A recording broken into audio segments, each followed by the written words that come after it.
Welcome, friends, to the Girl Mom Podcast. This is Kari Kampakis, your host. Today's episode is about a heartache that can happen at any age, and that is hurt within a friendship. As females, most of us tend to be very relationship-driven, and because we care so much about our relationship and crave these deep connections, facing a disappointment or rejection can rock our world, make us doubt ourselves, or bring out the worst in us. It can make us needy and clingy and anxious, all of which tend to push people away and set us up for more heartache and rejection.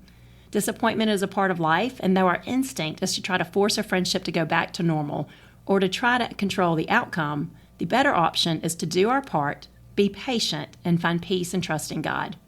Once again, the very wise Mary Lauren Burdeshaw is joining me, so listen with your daughter or send this to your daughter or your son to listen on their time. Thanks for tuning in and enjoy the show. Welcome back, Mary Lauren. We just had a good little chat about friendship, and I think we both have tons of ideas and thoughts on this subject, and so I'm really excited to dig into this. I talk a lot about friendship on my social media. I've been talking a lot about it lately, but the reason I do that is because I know it's such a point of pain and a real struggle for families today.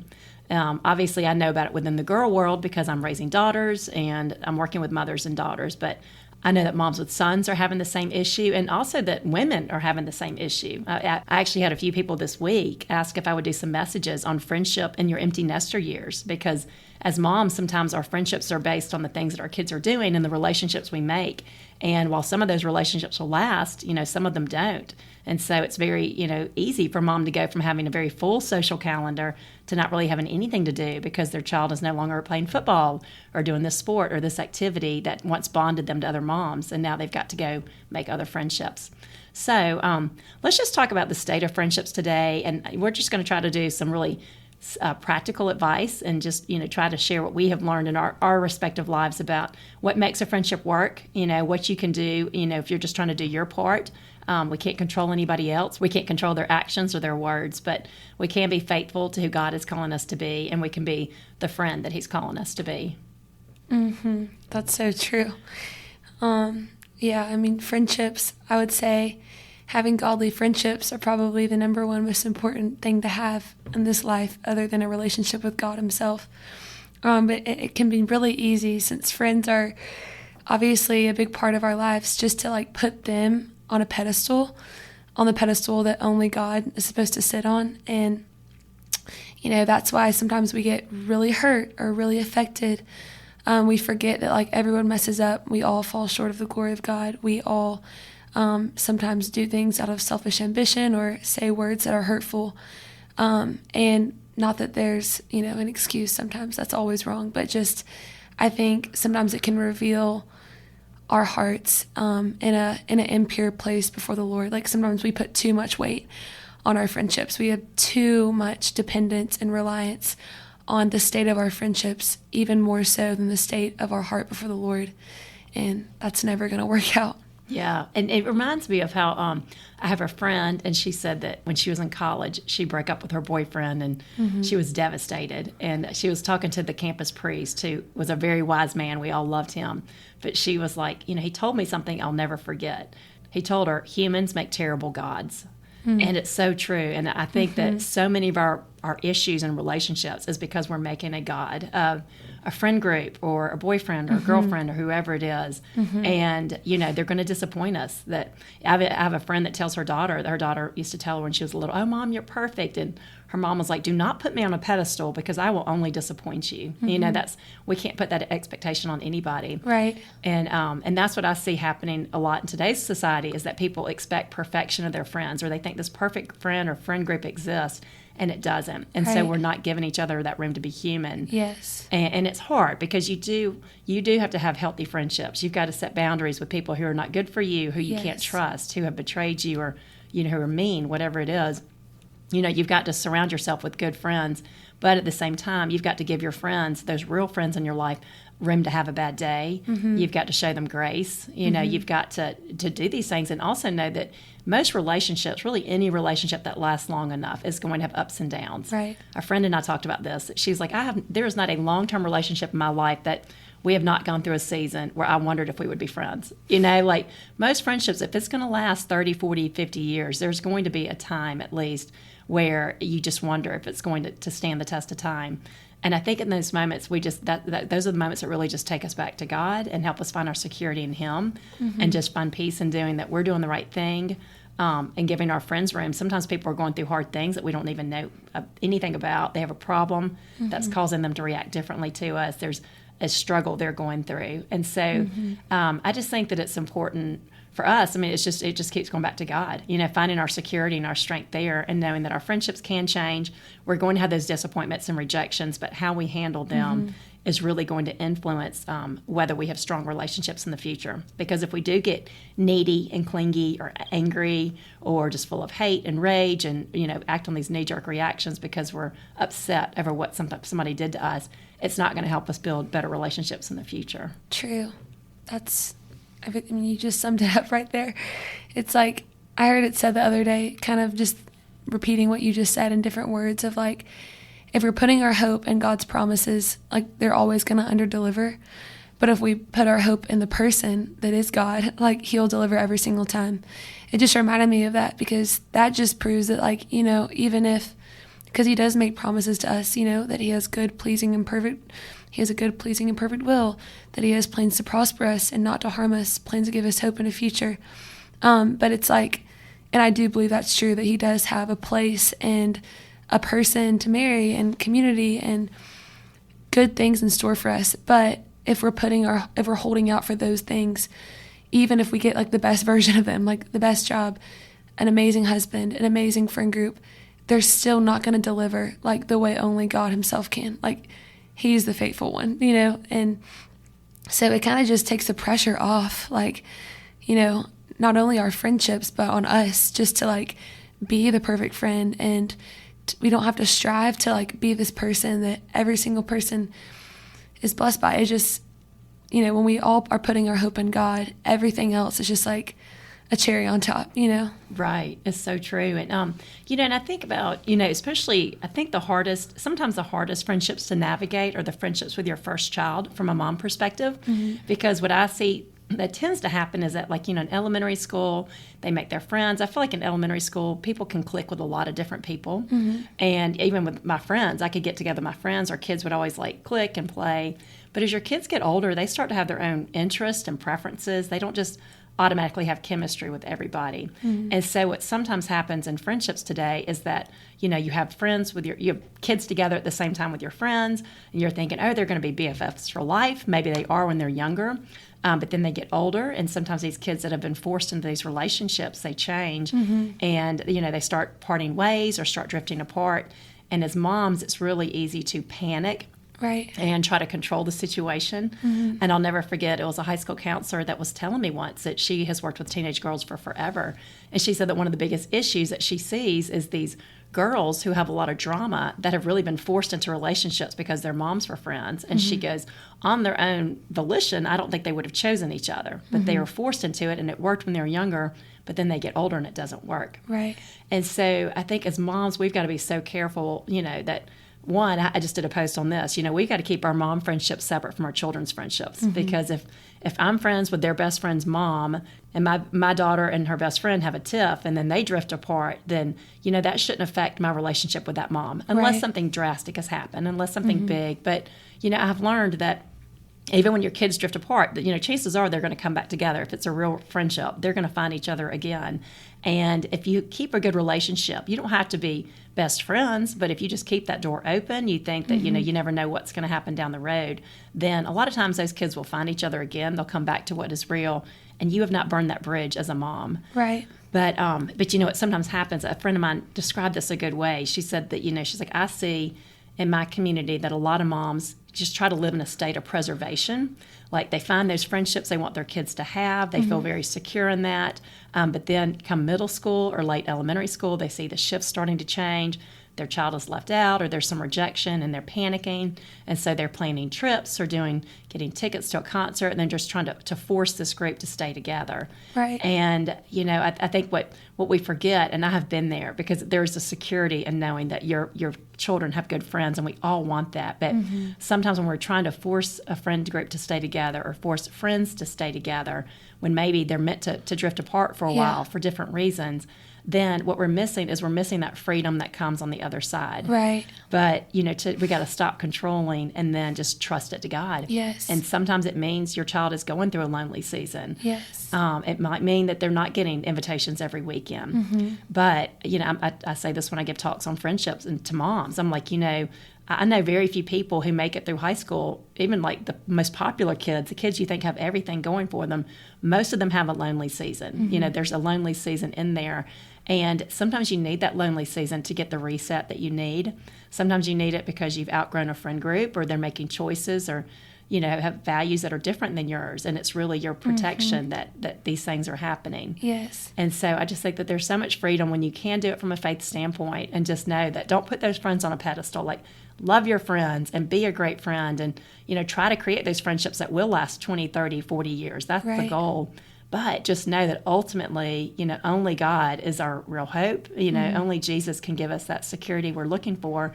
And if we're strong in that relationship with Him, then it'll allow us to hold those other relationships in our lives, not with tight fists, but rather with open hands, that we're okay with what's happening, even when there are changes and fluctuations. Yes. Oh my gosh, you just said so many good things.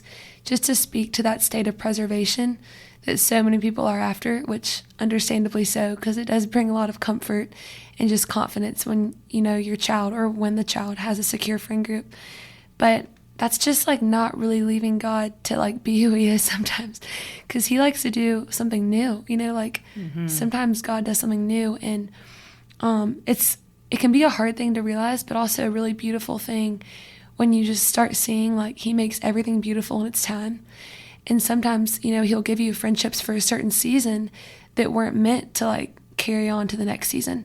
And it's not that it has to be like a burned bridge or like tension and strife that ends the friendship. It's just like, no, like those friends were just for that season. Like in high school, I loved my friends. Like, it was sad saying bye to them. I was so excited for the newness that was to come in college. But I remember freshman year in college, some of my new friends would be like, oh, like my high school friends, like they're still trying to like have reunions and like hang out every weekend, which is sweet. Like, that's sweet when you still remain close with your high school friends, and a gift. But I remember being like, them saying, do you still hang out with your high school friends? And I would say, I mean, yeah, maybe I'll go on a walk or get coffee with them when I go home, but nothing horrible happened. It was just like we all went to different colleges and like had new friend groups, and it was a beautiful thing just to like step into those new friendships. So it's not that anything bad happened or that they were severed. It's just that like, those friendships were beautiful in the season that they were in, and then the Lord had new ones in college. And I've even made new friends post-grad that I'm like, I cannot imagine my life without, and I didn't even know them 3 months ago. And I probably wouldn't even be as close to some of them if some of my college friends were still in Birmingham and like hanging out with me every night. So I think it's really amazing to just start seeing it's a gift from God when He creates space for like new friendships and new gifts to come, even when you're really disappointed at like friendships ending. But He does make everything beautiful in its time. And I think, when your friends disappoint you or let you down, not that we should excuse, when someone hurts you intentionally, but I do think that sometimes we take a lot of things personal that do not need to be taken personal. Like, we forget, like when we mess up, we expect people to understand, like, oh, well, they just were tired, or, they're busy or distracted or going through something. But when other people offend us, it's like we're so slow to show grace and just to assume the best about them. Like, they're people. Maybe they're having another hard thing going on, and, they don't realize the way they're sounding, or I don't know. I just think it's to be quick to show grace to the people around us. And you brought up a verse in my head, Romans 12:18, that says, as far as it depends on you, live in peace with everyone. Like, we can't control other people's responses or reactions or the way that, they handle certain situations. But, the Bible says, like, as far as it depends on you, live at peace. And there's such a freedom that comes, when we're like falling asleep at night going, like even if someone's acting out, we can have peace knowing that as far as it depended on us, we remained in peace with the people around us. Yes, and I always say that. I had it in liked book, but I talk about it sometimes when I give talks to teen girls. I say, at the end of the day, when you're falling asleep at night, it is quiet and dark, and it is just you and God talking, and you're rehashing your day, and you're thinking about, I'm glad I did that. I wish I had not done that. Wish I'd not acted on that instinct.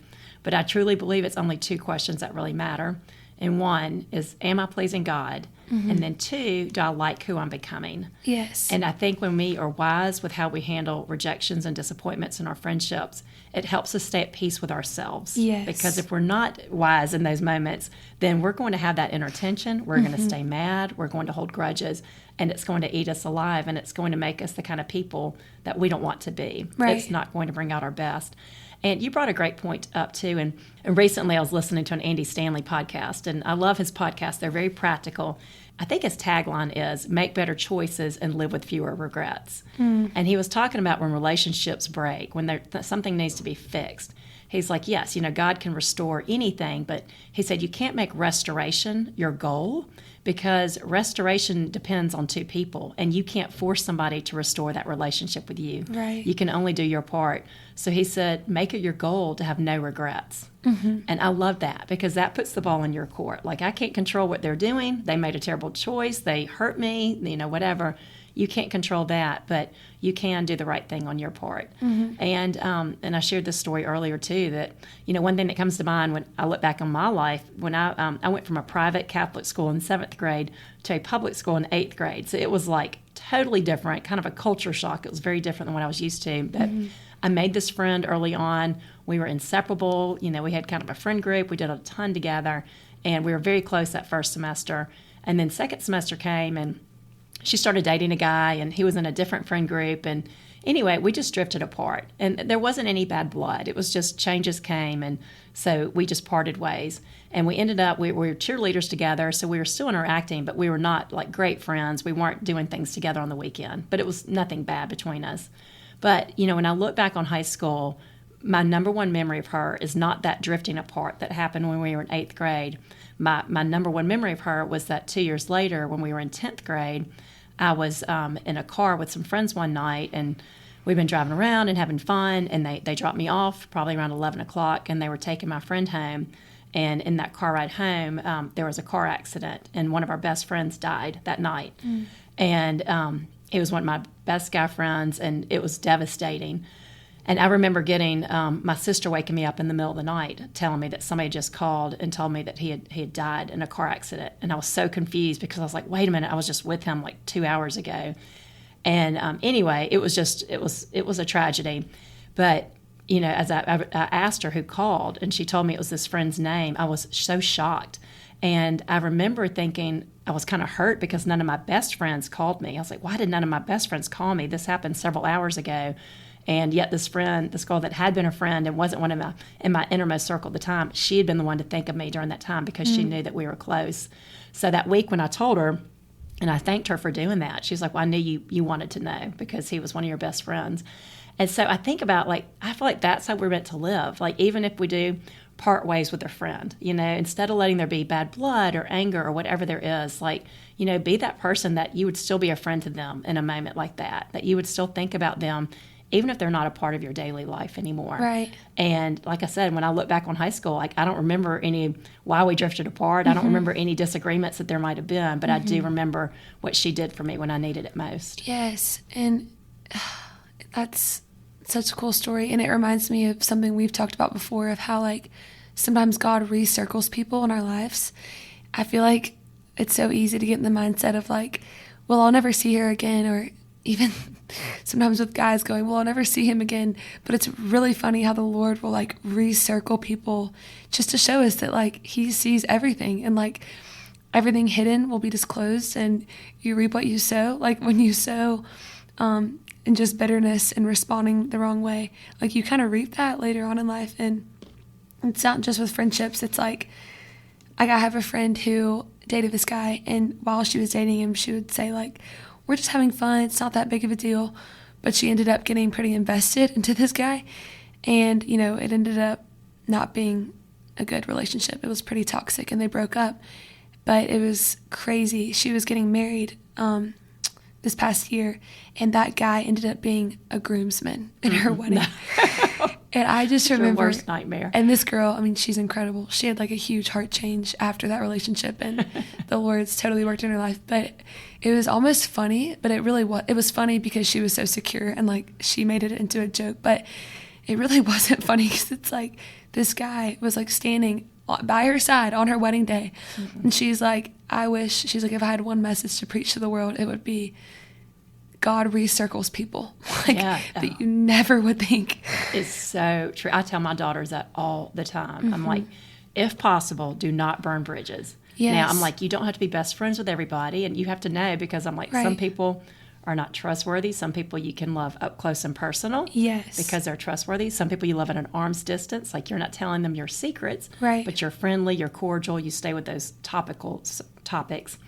But just don't burn bridges, because they will come back into your life. You know, even it might be your best friend's ex-boyfriend that, if you go hating on him and doing things that you might later regret, 20 years down the road, 30 years down the road, it's very likely you'll be at a PTA meeting and you'll look back and you'll see him standing there with his child, and that you have a child in the same class, and then your kids become friends and your lives get intertwined again. And so again, I think it goes back to trying to live with no regrets, like trying to live with, if somebody does recircle back into your life, that you can be okay with how you ended it. Maybe they didn't make the best decision on their part, but you can be okay with what you did. Right.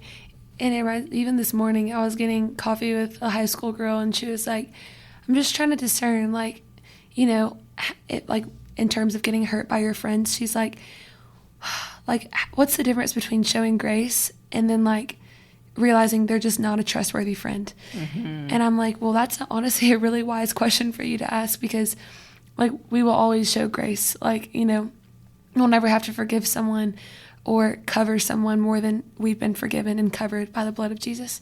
But there's a time that comes when you need to set boundaries with people. Jesus set boundaries. Like, we're all going to have to set boundaries. If we were, trusting every person we came across, telling everyone our deepest secrets and sin struggles, that would just be the most unhealthy, dysfunctional way to live. So it's cool that, like, the Lord designed us to, like, really go deep with a few, but to live it, as far as it depends on you, to live at peace with everyone.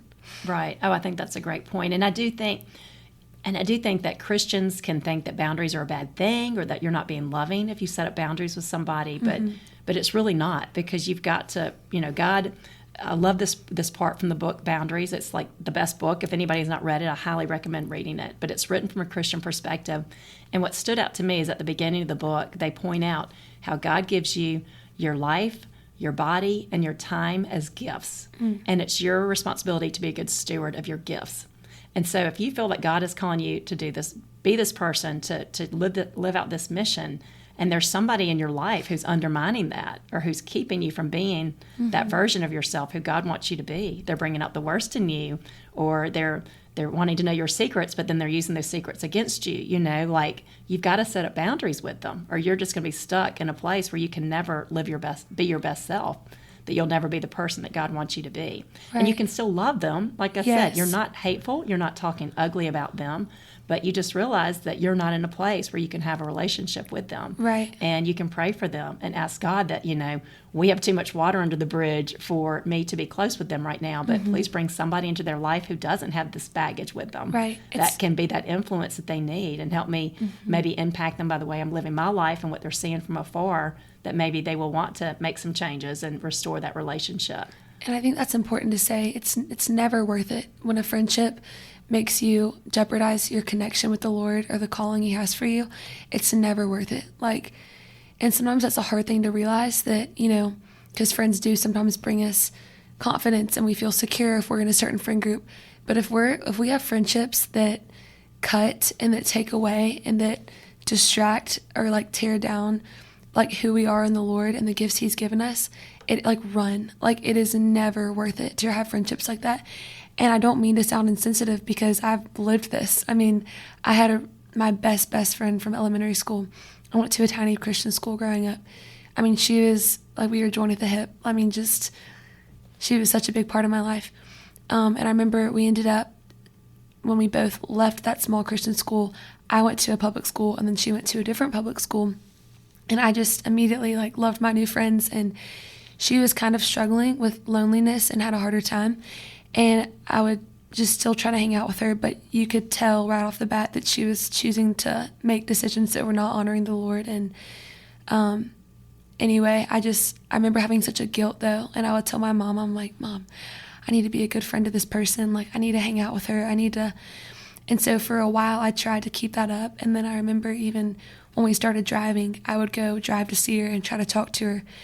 But I would leave crying because I would try to bring up, the Lord, and it was hitting a brick wall, and it was discouraging me. It was, not only did it seem unfruitful, it was really discouraging me, and I would feel so just disappointed. And my mom ended up telling me, she's like, Mary Lauren, it's okay. We're going to pray for that friend. We're going to pray for her right now. And we did pray for her, and I still pray for her. And actually, it's a really cool story. We reconnected this past Sunday, and she's started coming to church, and she's doing better. So that's a cool story. But in the moment, my mom was like, the most loving thing you could do for this friend is to set up boundaries with her, because if she's draining you or taking away from, your connection with the Lord, then you need to let her go for a season and just love her from afar. Right. And sometimes, if you really want that person to thrive, that if there's a heart issue that's keeping her from being her best self, that yes, she might have to lose her friends to finally turn to God and to finally feel convicted that maybe I'm doing something wrong. That it really is loving if you're setting up those boundaries, that this is going to help you have the relationships that you want, because you can't, treat people that way and make them feel like they want to cry when they leave. Right. And expect to have good friends. That kind of dynamic will only get worse and more toxic over time. Yes. And we have a hard time understanding that. But and something we can do is pray for the friends who disappoint you. When a friend hurts you or lets you down, I know it sounds cliche and oh my gosh, that's the last thing I want to do. But a crazy thing happens when you pray for the people who let you down. It's I don't know, just there have been times where God just gives you favor with that person and changes their heart while you're praying for them. Sometimes you'll actually answer your prayer, but other time he'll change your heart when you're praying for them, and you'll just see them in a new way. And instead of just feeling constantly hurt and on the defense, it's your heart will go out to them, and it's just amazing what happens when you pray for those, not just the ones who love you and who bless you, but the ones who hurt you and the ones who really let you down. Yeah. Oh, it's so true. I know. And I have a friend that she was having a hard time. I can't remember if I've shared this story, but it was her ex-husband's new wife, and she was just really hateful toward her and her children, and kind of trying to turn her children against her. And one of those situations where it's very easy to get angry. And she was telling a woman at church about it, and the woman was like, "What are you praying for?" And she was like, "Of course I'm not praying for her. She's awful. Why would I pray for this woman?" And the woman at church said, "If you're not praying for her, who will?" And I love that, because it's so true that, sometimes it's the people that hurt us the most that they might not be getting the prayers that, and if you can pray for them, that sometimes God will open your eyes and help you see things that does soften your heart toward them and just make you think, okay, well, one day we might be able to have a relationship again. And right now is not the time. One thing I also tell girls a lot when I'm talking to them is that, you'll never be your best self when you're surrounded by the wrong people. And so I'm just a big believer, especially for your innermost circle of friends. Nobody has the time to invest in 50 best friendships. None of us have that time. And so you got to be really wise with who are the people that you're investing in first. You want your closest relationships to be encouragers, to be uplifting people. You've got to be getting love from somewhere. And it's only as you feel loved by your real life friends that then you are then equipped to all go turn around and go love everyone else, even the hard to love people who need it, who need that light and that influence in their life. And so when you think about it that way, that, you've got to have your innermost circle is really important, that you've got to have people who are building you up, who are helping you in your faith, who are helping you become the best version of yourself, and who most importantly make you feel loved. Because if you don't have love in your heart, if you're not getting it, you cannot give it to anybody else. And I think that, and even I had a conversation years ago with a friend, and she was going through a hard time. She had had just a traumatic experience with her ex-husband and some things that happened, and she was angry, and she had reason to be angry, and she was really upset one night. And so I went over there, and I had not done anything, but I felt so attacked. Like she was taking out her anger on me. She was angry at him, but she was so angry it was just spilling out just the way that she was talking to me and telling me the story, that I was just like thinking, oh God, get me out of here. Like I can't handle this. And when I left, I mean, I was trying to be a good friend, but when I left, I was like, I felt so beaten up. I'm like, I can't do that. Like I cannot go be her punching bag, the place where she's putting her anger. And and I even, prayed about it. And a couple weeks later when we talked again, I just told her, you have every reason to be angry and bitter and all of that. But I was like, this anger and the bitterness is going to hurt you more than this event of what he actually did, if you don't work through it. And she did. She did a beautiful job working through it. I don't know if it was from what I told her, but I think some other people might have said the same thing. And she now handles the situation beautifully.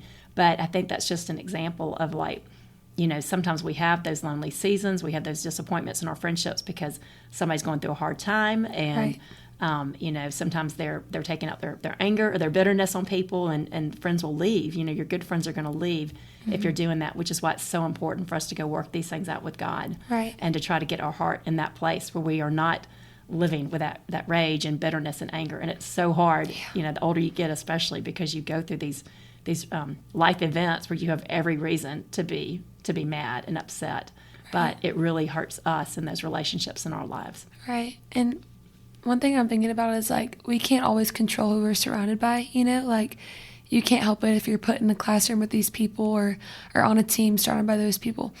And sometimes it's easy to feel like the victim of like, well, there's no one around. And I think it takes like an increased level of faith, realizing God places us in the boundaries of our land, and the timing that he does is how Acts 17 puts it, for a reason, so that we can thrive and play and enjoy our lives. But Acts 17 says so that we can reach out and find him, that he's not far from any one of us, because it's in him that we live and move and have our being. So I think it's realizing, even if there's not one person that you want to be like on your team, or you can't seem to find one person in your class that seems to be a life-giving friend that points you to the Lord, just realizing that, all right, maybe God wants to mature your heart for him, first of all. Like when I look back on my lonely seasons, those were the most fruitful times of like growing in my relationship with God and like really reaching out and finding him, because I didn't have anything else, in those seasons. But also you can be that friend, that only says positive things that benefit that build other people up and that glorifies God. You can be the friend who makes good decisions, and instead of feeling like a victim to everything around you, because like what you said, like when we feel that bitterness and we feel that anger towards people, in a weird way, it's like we're trying to punish them for like mistreating us or like for hurting us. But that only hurts you. It's like, I feel like we've all heard one of those quotes of like, unforgiveness is like setting yourself on fire and hoping the other person burns. Right. Yeah, I've heard it put similarly, and that resentment or holding grudges is like drinking poison and expecting the other person to die. It's going to hurt you more than it hurts them. Right. Yeah, it's so true. And I just think that, I don't know, everything, the older I get, the more it all just points back to faith. I'm like, okay, I just, God is the only constant. And if I'm putting my faith in there and my trust in him, and know that he's going to take care of things, and he's going to carry me through lonely seasons. And if you are faithful, I do believe there's a reward on the other side. Right. I truly believe that. And Harry and I talk about this all the time, because I get so many emails about heartaches and disappointments and friendship and how lonely so many girls today are. And I'm like, I just don't understand it, because why don't they, if so many people are lonely, why are they not finding each other? Right. Like if everybody in this room is feeling lonely, then why are you not looking around and finding that same person who's lonely too, that's really wanting a friend? Like, where is that disconnect? And I don't know if it's just, if we assume that everybody else has, a full social calendar, and we assume they're not lonely like we are. But I don't know. They say that, it's possible to be in a friend group. It's possible to be in a room full of people and still feel lonely. So, Right. I think friendship alone is not the only goal, because you can be friends with a lot of people. You can be friends with somebody because they're fun to take a trip with, Right. or you have you both play softball together, or you have something in common. But the best friendships are going to be more of that shared values and more of that sisterhood. It's going to be something deeper that you really have in common. Right. And I just realized, in college, I'm so thankful just for the way it was at Auburn for me. It was like waking up with 6 girls that love the Lord that are like, what are you doing today? How can I pray for you? What do you have going on this week? And then just Bible studies like weaved into our weeks. Like we just knew we were going to 6 a.m. Bible study on Tuesday. We just knew we were going to Thursday night college ministry like at our church. We just knew we had all these things worked into our schedule to where I didn't even realize how healthy and life-giving of a rhythm that was. Like, I always had someone praying for me. Someone always knew where my heart was at, because I had people that I could trust, and then people trusted me. And then post-grad, it's been funny. I'm learning so much. I've loved everything about this season, and I've never felt more in God's will for my life. I love what I'm doing. I feel like I'm really using giftings and walking in a grace that He's given me right now. But it's like I'm living at home with my brothers and parents, who I love. It's chaos, but I love it. And I'm working with high school girls like every single day. And I'm surrounded by people all the time. But in a weird way, it's like I kind of noticed a lonely feeling kind of popped up, being like, okay, even though I'm surrounded by all these people, it's like I need to make time for like the people that like really know me, like my friendships, that we go deep and we pray for each other, because that's just a different level of community when you have your people. And it was affirming, realizing, okay, I just need to like be more intentional, and I have, and it's already been amazing. But you realize when life gets busy, and my friends here are engaged or in law school or in speech path school or med school, and everyone has their busy rhythms and patterns of their lives. But it's like we all kind of had a moment a month ago around that time when we were like, we miss each other. So I don't know. We're always going to have to be intentional. You're never going to get to a point where you don't have to like put in effort with friendship. It's like until we die, we're going to need to like reach out and just have those close friends that really know you and pray for you.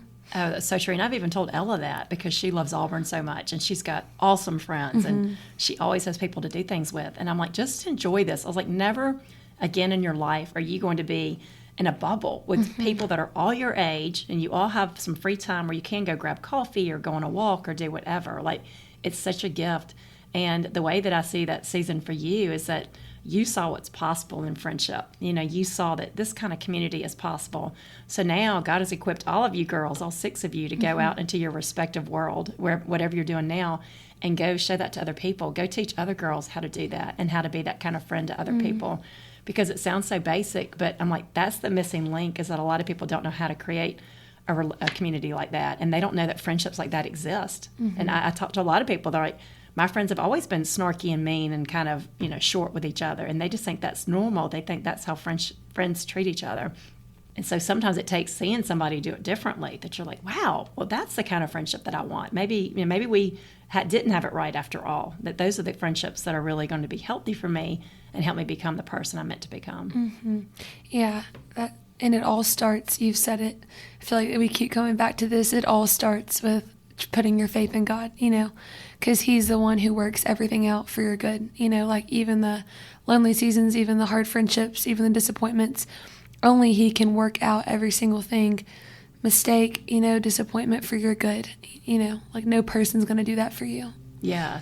And so let's talk a little bit too about, so if a girl is going through a lonely season or has had a rejection or a heartache, like what are some practical things that her mom can do that can be helpful, or that the girl can do just to get through that season?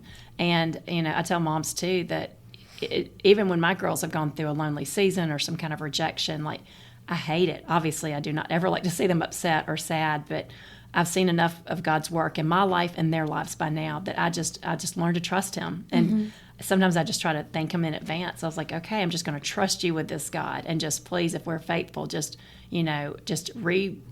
just reward them, just bring those friendships into their life that they're meant to have. And if this helps grow their faith in you and helps take those other friendships or whatever it is off the pedestal and put you there instead, then I can't hate this moment, because it's for their long-term good. And sometimes it is a way to give us that reset, to take those idols out of our life, to put God there first, to find your confidence in God that's not going to change overnight, to find your strength there, and then go out and try to make friends. Because I think when you have people who are secure through God and are feeling that love from Him, then they are equipped to go take that love that they've received from their Creator and go pass it on to other people.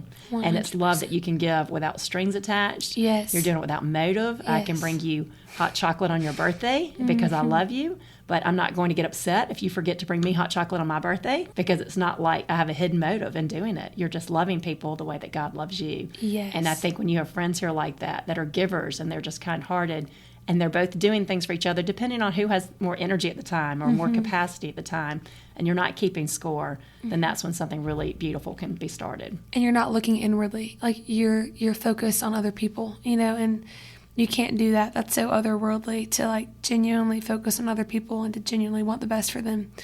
And that unconditional love with no strings attached, the only one who does that perfectly is Jesus. So if we know Him, it'll just kind of feel more natural. So I would say, like, that's the obvious, most important thing to do, is just like seek the Lord, and bring these disappointments and the places where we're unsatisfied or let down, just like being bold enough to actually surrender those to the Lord. Because I think a lot of people have this perception that they can only come to God when they have things together, and when they already feel like they trust Him or they feel like they have faith in Him. But it honestly takes more faith to be like, okay, God, like, you say you're good and all you do is good. This in my life doesn't feel good, or it doesn't look good. Like, it's just so simple, surrendering everything to the Lord. But I've just realized He just loves, like, He's close to the brokenhearted. He binds up our wounds, and He loves it when His people just approach Him, like, with confidence, and he helps us find grace to help us in our time of need. So I would say just being honest with the Lord about how we're feeling, like bringing those things to Him. And then something that always helped me growing up was having my mom, who, no one's perfect, but it was amazing. Just like, if I was disappointed about something, I would go to her, and she didn't seem worried, like, she would empathize with me. She'd be like, wow, like, I'm so sorry, like, that's hard. But just her confidence of like, okay, but this is temporary, and like, God is eternal, and like, He's doing something new, like, He's working this out for your good. He's doing something you can't see. She was so quick to remind me of that truth that it really, really helped, and she sowed seeds into me that I feel like I reaped throughout high school and college, just being like, all right, nothing is eternal. Like, everything is temporary except the Lord, and He has good things in store for me. Like, this is not, the pain you experience in the moment doesn't compare to like the good that's coming. Exactly. And I have noticed too that, and I'm generally speaking, but a lot of girls who I see who seem to handle disappointment and rejection well tend to have mothers who also handle it well. Yes. Like, that's one area I have really seen that connection. Like, I've got one friend in mind I can think of, and her daughter was a year older than my oldest one. So I was always going to her for advice and guidance. And I remember her talking about, I think it was 8th grade, and her daughter had not gotten invited to a party. There'd been a few parties that, she was like, Mom, kind of panicking a little bit. She's like, it's okay. You're not going to be invited to everything, but you can't go to everything. It's impossible to make every party you're invited to. But for every rejection, or for every invitation that doesn't come, there's another invitation around the corner. And, she just kind of had that, she empathized and she was there for her daughter, but she didn't get overly worked up over it. Right. And I think especially with your first child, it's really easy to go there, and it's easy to panic and think, oh, they're never going to have friends. They're never going to have a college roommate, and just project into the future. And again, that's trying to live in that state of preservation. And that state, we're going to try to control, we're going to try to manipulate, we're going to let our anxious thoughts take over. And rather than just trusting God and finding freedom on the other side and allowing those new things to happen. And, most people, I think even adults, if you ask them, looking back on a lonely season in their life, that how they got through it, I think most people say that there was some saving grace in that time. And it might have been just one thing in their life that was really good. But it might be, you know what, that lonely season in my friendship, it made me finally go do this Bible study, or it made me go to a Young Life group, and I became friends with a leader. I met some new friends there. Or my mom and I got to be really, really close because I was home every weekend, and we got to be really, really strong in our relationship.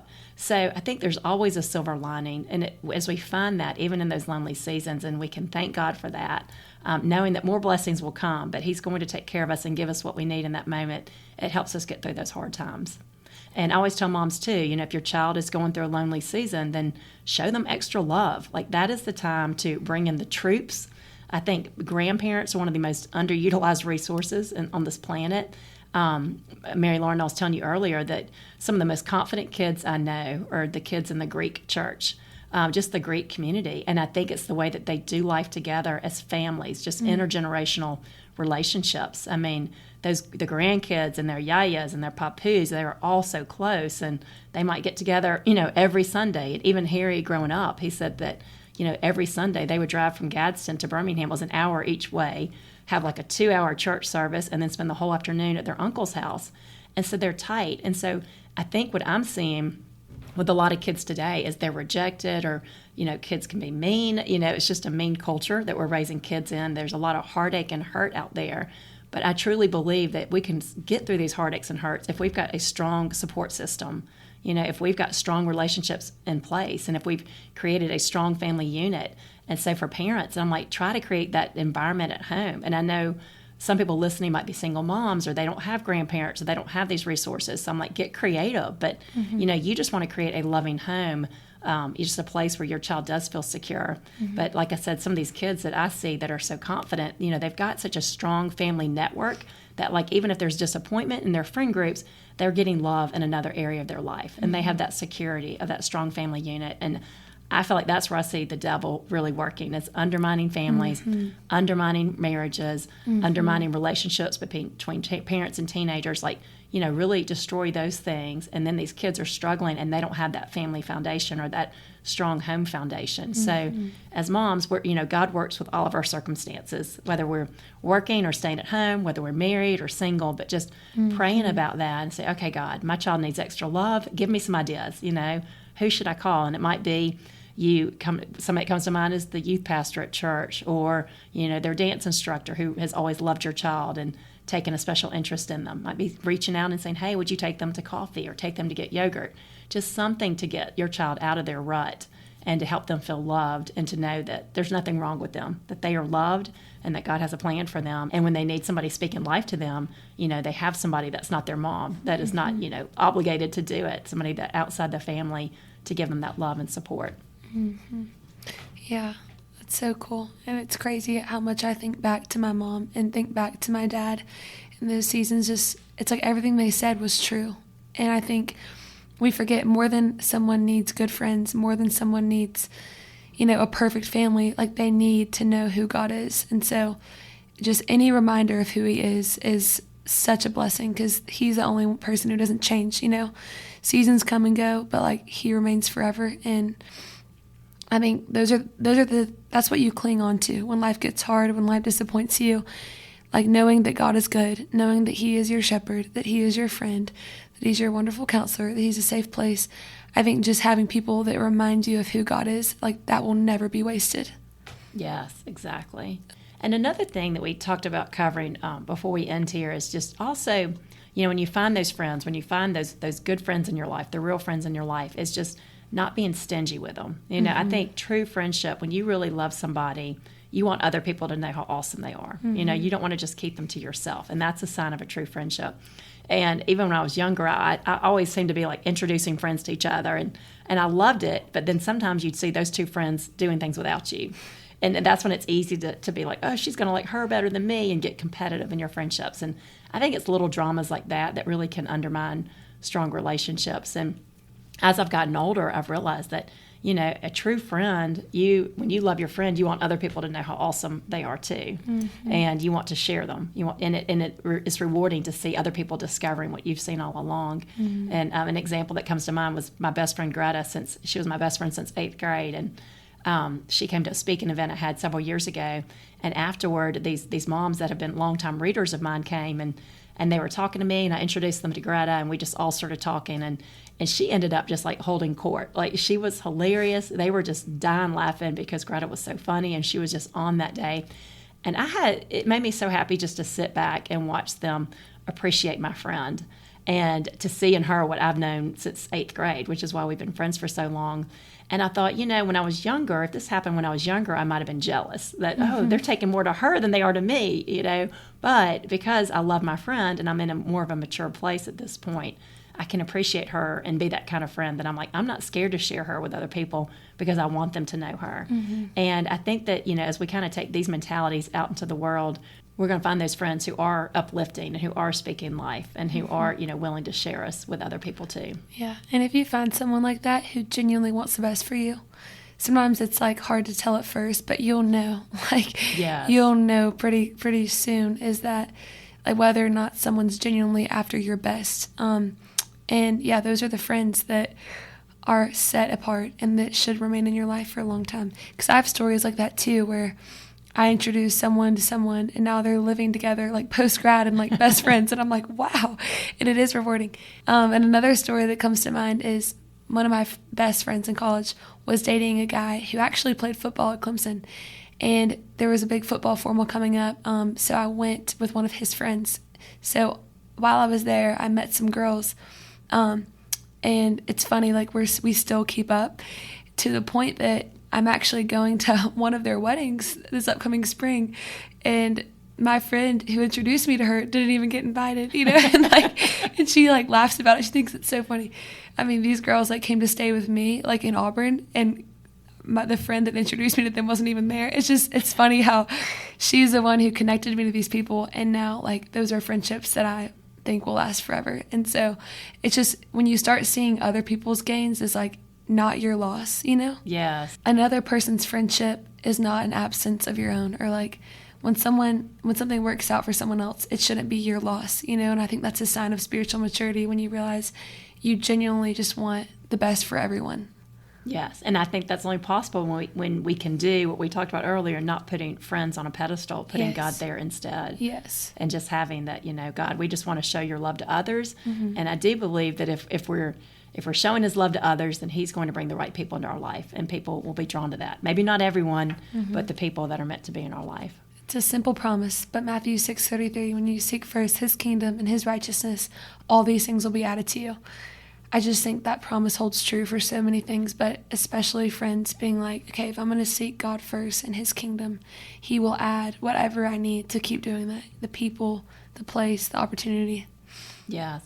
Well, I think we're close to wrapping up here, and I think I'm just going to end with a prayer too, and if you want to add on a little bit afterward. But, I just want to say to anybody who's listening that if you've listened this entire time, then I know that friendship is important to you. Mm-hmm. I know that this might be a pain point in your life. We all have some heartaches and hurts in our friendships, and it's easy to write friendship off when we do have bad experiences, or to think that all girls are mean or all women are mean because we've met some bad seeds in our life. But I just encourage you to keep your faith in humanity, and, just keep your faith in God, and just know that, if you're worshiping him and putting him on that pedestal and praying for him to bring good people into your life, that he answers prayers. It might not be in our timing, but he does, and he rewards faithfulness at some point. Maybe not immediately, but at some point. So just keep the faith and keep doing what you're doing. And I think if your heart is in that place of wanting friendship, then you can find it. And you will find it, and find like-hearted moms and girls. Okay, so let me pray for us. Dear Lord, I praise you for the women and the girls who are listening. I just ask that you bless them in their friendships. God, just open their eyes and their hearts to see the friends that you have picked out for them, the friends that will help them become the women and the girls that you created them to be. And God, we just ask that you are close to the brokenhearted, that when there is a pain or disappointment or rejection, that you can still fill our listeners with that supernatural peace and that knowledge and that wisdom that you are there and that you are present and that you will bring good things in due time. We ask that you bless our listeners with strong friendships that have the potential to go the distance. We ask that you help them become the friends they're meant to be and to bring the right friends into their life. Mm-hmm. And Lord, to the girl who feels lonely and unseen, Lord, I pray that you would help her to feel seen. And to the girl who's like looking for a college roommate, Lord, I pray that you would provide. And to the person who might be feeling convicted right now, realizing that they haven't been the best friend. Pray, Lord, that you would just speak to her heart right now, Father, and just thank you in advance, Father, for the friendships you're going to provide and for the opportunities you're going to give them, Lord, to meet more people. But more than all of that, Lord, that you're going to show them more of you, Father, because that's all anyone needs, just a clearer picture of who you are and a deeper friendship with you, Father. So we just thank you so much, Father, just for your heart that you just want to bless, you want to give, you want to provide. You love to satisfy your kids. And so I pray, Lord, that you would just lead each person in just submitting everything to you, Father, even the disappointments, even the places where they feel offended or hurt or misunderstood. We just submit all of those things to you, Lord, and we invite you to come rush in, Lord, and just bring the counsel, the wisdom, the healing, the peace, and the restoration and the redemption that only you can bring, Father. Because at the end of the day, all everyone needs is more of you, Lord. So we just pray for you to increase and us to decrease, and we just invite you to come and work every single thing out for these girls and moms and dads and sons good, Lord. Just work everything out and help them to love you more. So we just bless you and submit this podcast to you too. In Jesus' name. And dear Lord, just thank you for Mary Lauren. Thank you for her wisdom. And like I said, help that any friendships that result from this podcast today or any actions that our listeners take, just let it all be honoring to you and let their friendships be honoring to you. And just please bless our readers, protect them physically, mentally, emotionally, and spiritually, and just guide them in their relationship with you and help them grow deeper in their faith. Amen. Amen. Friends, thank you so much for tuning in today. I'm so grateful to have you here. And if you enjoyed the show, please follow the Girl Mom Podcast on iTunes or wherever you listen, and leave a ratings or review so others can find these messages too. Also, my new book for moms called More Than a Mom, How Prioritizing Your Wellness Helps You and Your Family Thrive, is now available everywhere books are sold. This book is for girl moms and boy moms and full of encouragement no matter what season of parenting you're in. Find the link to this book and my other books in the show notes. Thanks again for your support and have a great day.